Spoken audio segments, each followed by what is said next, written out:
Hi there, Tina Shiver, registered dietitian and IFM certified practitioner. So I'm in the kitchen tonight because I'm pretty hungry. I cycled this morning, I swam today, and I have quite an appetite going on right now. So I didn't want to be outside because it's about 100 degrees. So I wanted to not use too much heat.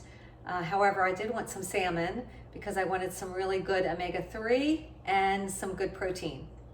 So tonight, what I've prepared for you is a wild salmon along with some asparagus and a white potato called bonita, which is considered a resistant starch.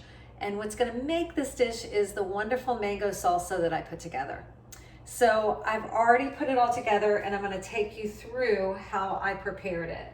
So I started with a baking dish and I added the salmon, and then what I put on top of the salmon was slices of onion, which gave it some flavor. I also squeezed a lemon on top of the salmon, and then I took the 2 pieces of lemon that were cut like this, and I put it on each side of the salmon.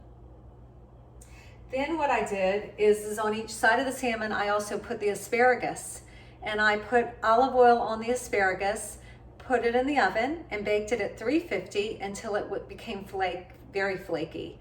I don't like my fish raw. Some people do, so I just made sure that it was cooked through. Really, really simple. So basically, squeeze lemon, salt and pepper, and asparagus on each side, a little bit of olive oil.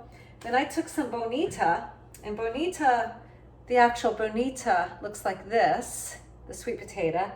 And when you cook it, it really turns an interesting color. It's a little firmer.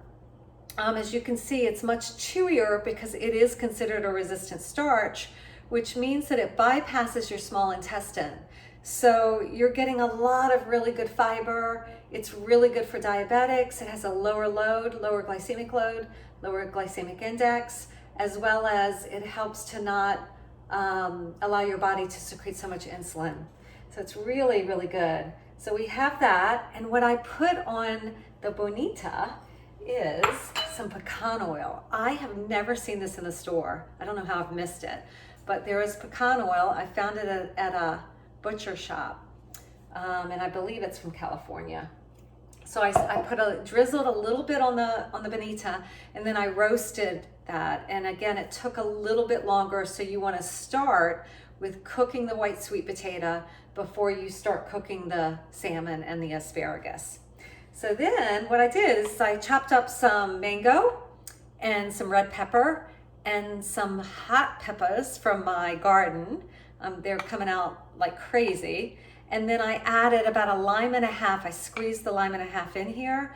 And then again, I added some garlic because I love chopped garlic, and red onion as well. But you can have fun with it. But you could see, as you know, I love the colors of the rainbow. So lots of phytonutrients in here. So this is what's gonna make this whole dish. So here's what we have. We have fish that I basically baked in the oven. So I didn't have to keep the oven on too long because it probably took about 20 minutes. And then I have the asparagus on the side. I have the mango salsa on top of the salmon. And then on the side, we have a little bit of bonita's white sweet potato. You don't need a lot because you're really gonna fill up on the fish and the mango salsa and the asparagus. So I hope you'll enjoy this. If you'd like more information, please tune in to Tina Shiver Recipes. I have plenty of recipes that I've been posting, as well as videos. You can also visit me on my Facebook page, Lighten Up Inc. And you can also visit me at my website, www.tinashiver.com, where you can find a lot of good information on blogs. And I hope you enjoy the rest of your day. Be safe, and thanks for tuning in. Have a great day.